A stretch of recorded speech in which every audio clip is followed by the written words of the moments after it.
आज माननीय केंद्रीय वित्त मंत्री निर्मला सीतारमण जी के द्वारा जो लगातार 9वीं बार बजट प्रस्तुत किया गया है, मैं उनको बहुत बधाई देता हूँ, शुभकामनाएं देता हूँ। और आदरणीय प्रधानमंत्री श्री नरेंद्र मोदी जी के नेतृत्व में विकसित भारत के संकल्प को पूरा करने वाला ये बजट भारतवासियों की आशा अपेक्षाएं, उनकी आकांक्षाओं को पूरा करने वाला बजट है। और साथ ही जो भारत एक महाशक्ति के रूप में, आर्थिक महाशक्ति के रूप में उभर रहा है, आज दुनिया की चौथी सबसे बड़ी अर्थव्यवस्था बन गया है, उसको और विस्तार देने वाला बजट है। इसके साथ साथ लोकल से ग्लोबल बनने का बजट है और लोक कल्याणकारी बजट है। इसमें हर वर्ग के उत्थान का प्रावधान किया गया है। हर राज्य का, वहाँ की परिस्थितियों का पूरी तरह से ध्यान करते हुए इस बजट को बनाया गया है। भारत के संकल्प को पूरा करने वाला ये बजट है। रिफॉर्म से परफॉर्म की ओर बढ़ते हुए भारत का बजट है। और हमारे लिए, चूँकि हमारे राज्य उत्तराखंड से आदरणीय प्रधानमंत्री जी का विशेष लगाव है और उनके प्रधानमंत्री बनने के बाद अनेक योजनाएं हमारे राज्य के लिए स्वीकृत हुई हैं। और चूँकि मैं अभी 2 दिन पहले हमारे प्रगति पोर्टल पर जो 42 योजनाओं की समीक्षा का एक आकलन कर रहा था, तो 3.5 लाख करोड़ से ज़्यादा की योजनाएं अभी तक गतिमान हैं। इस बजट में हमारे जैसे पर्वतीय राज्य की आवश्यकताओं को ध्यान में रखते हुए इंफ्रास्ट्रक्चर, पर्यटन, कृषि, उद्योग, युवा महिला सशक्तिकरण की दिशा में भी इसमें ध्यान प्रावधान हुआ है। और प्रधानमंत्री जी के नेतृत्व में यह बजट आत्मनिर्भर उत्तराखंड के हमारे लक्ष्य को साकार करने वाला बजट है। इस बजट में गत वर्ष की तुलना में राज्यांश बढ़ा है। लगभग 1850 करोड़ से अधिक की धनराशि हमको इसमें मिलने वाली है।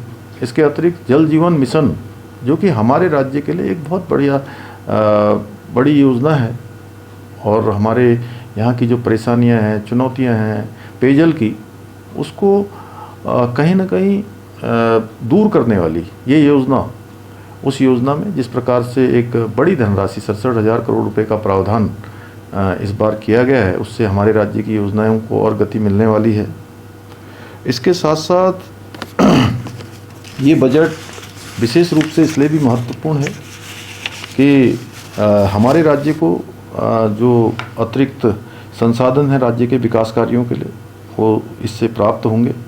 और बैठक से पहले जो माननीय वित्त मंत्री जी की अध्यक्षता में बजट पूर्व एक सभी राज्यों के सुझाव लिए गए थे, उनसे वार्ता की गई थी।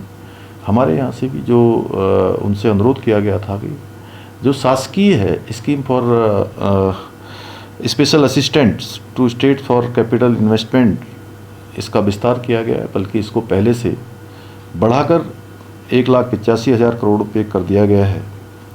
यह ब्याज मुक्त योजना विगत वर्षों में उत्तराखंड के लिए बहुत लाभकारी रही है। इसी प्रकार इको टूरिज्म को बढ़ावा देने के लिए जो पर्वतीय टेल्स की घोषणा की गई है, उससे हवाई संपर्क उड़ान योजना विस्तारित उसका स्वरूप होगा। टियर 2, टियर 3 शहरों पर विशेष फोकस होगा।